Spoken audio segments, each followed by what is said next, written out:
Aqui estamos para continuarmos a leitura do 13º livro de André Luiz e Chico Xavier. Estamos lendo E a Vida Continua. E hoje teremos o capítulo 4, Renovação. Evelina somente voltou a pensar na presença confortadora de Ernesto, o amigo desconhecido, quando o Dr. Caio Serpa, o esposo, a deixou naquele espaçoso apartamento de hospital na véspera da cirurgia, no qual se via agora ruminando estranhas reflexões. Era por demais jovem, estava quase que absolutamente convencida quanto à própria recuperação, para demorar-se em quaisquer vaticínios menos felizes. Entretanto, ali, a sós, aguardando a enfermeira, as alegações de Fantine lhe repassaram ao cérebro, escaldando-lhe a imaginação. Sim, meditava a torturada, arrostaria grande risco. Talvez não regressasse à convivência dos seus. Se morresse, para onde iria? Quando menina, acreditava de boa fé na existência dos lugares pré-determinados de felicidade ou sofrimento, sobre os quais a antiga teologia católica regulava a posição dos homens para lá da morte. Agora, porém, com a ciência explorando as vastidões cósmicas, era bastante inteligente para perceber o tato com que o amadurecido confessor lhe falava das indispensáveis renovações que se impunham à esfera religiosa. Aprendera com ele, generoso e culto amigo, a conservar inalterável a confiança em Deus, no divino apóstolo de Jesus Cristo e no ministério inefável dos santos. Contudo, decidida a colocar à parte, no rumo da necessária revisão, todas as afirmativas da autoridade humana sobre as coisas e causas da providência divina. A ideia da morte assomou-lhe a cabeça com mais força, mas repeliu-a. Queria a saúde, a euforia orgânica, ansiava restaurar-se, viver. Deteve-se de súbito a esquadrinhar os problemas domésticos. Evidentemente, atravessava a escabrosa fase nas relações conjugais. No entanto, tinha motivos para contar com feliz reajuste. Admitia-se em plena floração dos ideais feminis. Carecia tão só de reequilíbrio físico. Recuperando-se, diligenciaria remover a outra. Transfiguraria a área afetiva de tal modo que propunha aformoseá-la, que o esposo, de certo, lhe tornaria o carinho, sem que fosse constrangida a usar azedume ou discussão. Além disso, reconhecia-se útil, devia querer a vida, disputá-la a todo preço, sentir-se prestante, não apenas para os familiares, mas também para as criaturas menos felizes. Poderia, sem dúvida, diminuir a penúria onde a penúria existisse. A lembrança, com respeito aos necessitados, sensibilizou-a. Quantos respirariam ali mesmo, perto dela, isolados uns dos outros, pelas fronteiras de alvenaria? Como não pensara nisso antes? Gastara a existência na condição de satélite de 3 pessoas, o marido, a genitora e o padrasto. Por que não reaver as próprias forças, renovar-se, viver? Sim, recusaria todo o pensamento acerca dos fenômenos da morte e concentrar-se-ia com todo o vigor de que se sentia capaz no propósito de retomar-se organicamente. Lera muitos psicólogos e conhecera com eles a importância dos impulsos mentais. Aspirava a sarar. Repetiria isso tantas vezes quantas fosse possível, com todos os seus potenciais de força emotiva, escolhendo as palavras carregadas de energia que lhe pudessem definir com mais segurança os estados de alma. Ah, disse pensando de si para si, nesse sentido oraria também. Formulada essa ideia, esbarrou de chofre com a imagem de Jesus crucificado, a pender de parede próxima, e arrancou-se para ela. Contemplou o rosto sublime que o artista modelara com sentimento profundo e, cruzando as mãos sobre o peito, falou mais com a voz do coração do que com os lábios. Senhor, compadece-te de mim. Nisso, porém, ao fitar aquela cabeça coroada de espinhos e aqueles braços pregados ao lenho do sacrifício, pareceu-lhe que o Cristo estimava surgir na memória das criaturas naquela figura de dor para lembrar-lhes da fatalidade da morte. Fundo abalo moral convulsionou-lhe os nervos.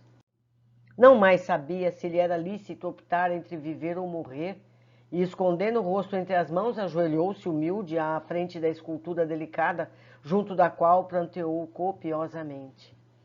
Alguém despertou-a de manso. Chorando por quê, senhora?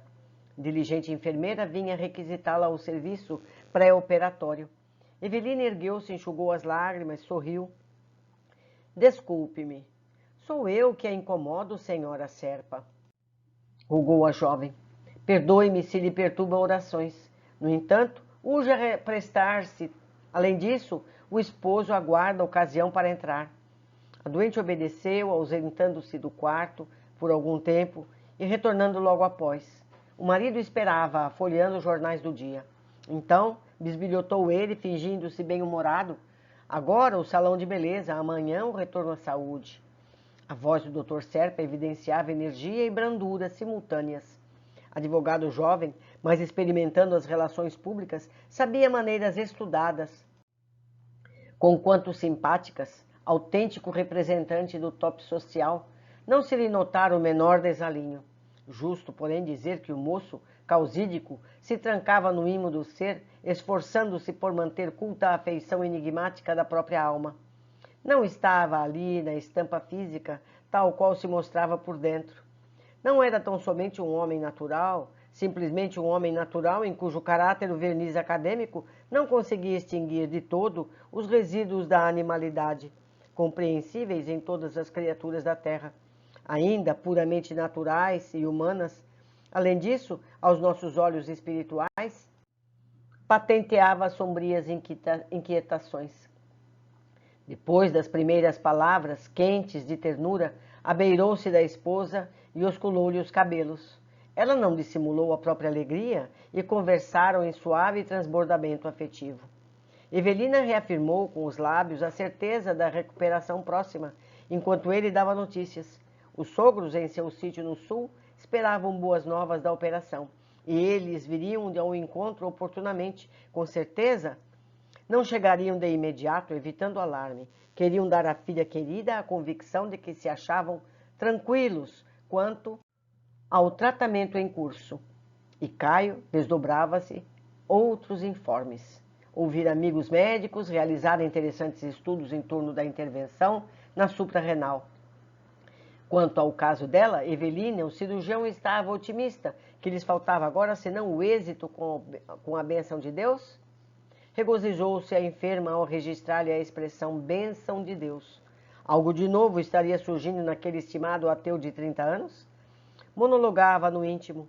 Caio se lhe afigurava ali mais atencioso, diferente, simples de coração, não percebia que ele disfarçava.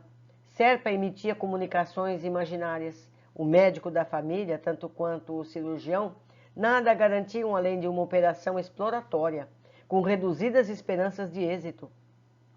O próprio cardiologista, devidamente consultado, quase que desaconselhava o tentame, e só não o fazia porque a moça avançava, a passos largos, para a morte. De que valeria obstar uma providência que talvez a salvasse? O marido conhecia as preocupações em pauta. Contudo, fantasiava argumentos confortativos, mentia piedosamente, comentando os exames, complementados de avisos francos sobre a gravidade da situação. O advogado pernoitou no próprio hospital, na condição de acompanhante da enferma. Auxiliou a serviçal da noite na administração de tranquilizantes precursores da anestesia. Dispensou à doente carinhos e cuidados, qual se ela fosse uma criança e ele o pai zeloso. No dia imediato, porém, fim da cirurgia, foi convidado ao entendimento com o médico operador e, pálido, colheu a sentença. Evelina, segundo os recursos da ciência humana, dispunha tão somente de alguns dias mais, que ele, o marido, tomasse as medidas que julgasse convenientes, a fim de que não lhe faltasse o conforto possível. O médico resumiu todas as suas impressões numa só frase. Ela parece uma rosa totalmente carcomida por agentes malignos. Caio, embora o quisesse, nada mais ouviu das outras observações, expedidas sobre neoplasmas, focos secundários, metástases e tumores que reincindiam depois da ablação. Sentia-se petrificado. Lágrimas compridas penaram-lhe a face. Concluindo o testemunho de solidariedade e ternura humanas com que foi amparado pelo cirurgião amigo, correu para junto da companheira prostrada. Durante dias e noites de paciência e ansiedade, foi-lhe o irmão e o pai, tutor e o amigo. Satisfazendo-lhe os apelos, os sogros vieram consolar a filha nos dias últimos. Dona Brígida, a genitora, senhor Amâncio Terra, o padrasto, proprietário do sítio próspero no sul paulista, compareceram desolados, buscando, no entanto, selecionar palavras de otimismo e sustando o choro. Embalada na rede do devotamento familiar, Evelina, aparentemente melhorada, voltou ao mundo doméstico, recolhendo mimos que desde muito tempo não recebia, concomitantemente com as crises periódicas de sufocação que a deixavam inerme. Apesar da posição melindrosa, acreditava nas opiniões lisonjeiras dos familiares e dos amigos. Aquilo passaria. Ninguém se forra às sequelas de uma operação qual a que sofrera, que ela confiasse, orasse com fé. Após 2 semanas de calmaria e repiques, surgiam 6 dias de contínuo bem-estar. Não obstante, extremamente magra e abatida, transferiu-se do leito para a espreguiçadeira, alimentava-se quase que normalmente, conversava tranquila, obtinha o conforto da religião através da cortesia de um sacerdote abnegado e, à noite, pedia ao padrasto alguns minutos de leitura alegre e amena. Ao entardecer, no 5º dia de esperança, formulou uma solicitação inesperada. Não poderia ser para levá-la ao passeio predileto dos tempos de noivado? Morumbi à noite? Indagou a mãezinha intrigada. Evelina justificou-se. Queria ver a cidade faiscante de luzes ao longe. Os olhos tinham saudade do céu estrelado. Caio telefonou ao médico e o médico acedeu. Mas, algum tempo, aflito por satisfazê-la, o marido arrancou o carro à garagem para logo após tomá-la de encontro ao peito, qual se carregasse uma leve menina. Acomodou ao lado dele, prescindiu da companhia dos sogros e partiram. A enferma seguia encantada. Reviu as ruas repletas, depois a paisagem do Morumbi e arredores, no que ela possuía de mais natureza. Ao vê-la falar, entusiasmada, o esposo enterneceu-se, como que a reencontrava na moldura de noiva querida, da noiva a quem amara desvairadamente, anos antes. Experimentou remorsos, recordando a infidelidade conjugal em que se mantinha. Quis suplicar de perdão, confessar-se, mas reconheceu que aquele não era o momento adequado. Freou o carro, contemplou-a. Evelina parecia sutilizar-se, os olhos brilhavam aos toques do luar. Movia-se a cabeça como que nimbada de luz. Caio tomou-a nos braços robustos, com a ansiedade de quem se propunha a ponderar de um tesouro e defendê-lo. Num transporte irresistível de carinho, beijou-a e beijou-a, até que lhe sentiu o rosto frio, molhado de lágrimas ardentes. Evelina chorava de ventura. Ao sentir-se liberta daqueles braços que adorava, deitou a cabeça ligeiramente para fora e deteve-se na visão do firmamento que se lhe figurava agora um campo gigantesco, ostentando flores de fogo e prata. Buscou a destra do companheiro, apertou-a demoradamente e indagou. Caio, você acredita que nos encontraremos depois da morte? Ele desconversou, ligou o motor, exortou-a a trocar de assunto, proibiu-a em tom afetuoso de reportar-se ao que nomeou como sendo coisas tristes, e regressaram.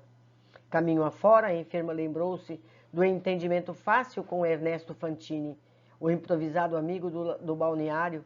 Inexplicavelmente para ela mesma, tinha saudades daquela presença que lhe fora suave e grata. Sentia sede de permuta espiritual. Aspirava a falar nos segredos da vida eterna, de ouvir alguém no mesmo tema e no mesmo diapasão.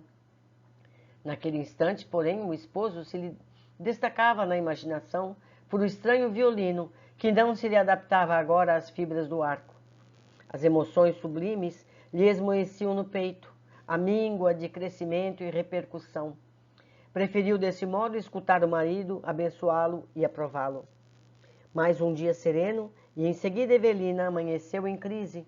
De angústia em angústia, com anestésicos de permeio, a jovem senhora Serpa atingiu a derradeira noite no mundo. Ante a mágoa profunda do esposo e dos pais, que tudo fizeram para retê-la, Evelina, fatigada, cerrou os olhos do corpo físico na suprema libertação, justamente quando as estrelas desmaiavam na antemanhã, sobrerondando a alvorada nova. Emocionante, né, meus amigos? Emocionante. Ela teve carinho nesses últimos dias dela, não é verdade? Deixo aqui meu e-mail, meu contato. Lembrando ainda a área de comentários aqui mesmo no YouTube, para que vocês possam compartilhar comigo as opiniões de vocês sobre esse capítulo. Aguardo todos no próximo. Um grande abraço e até mais.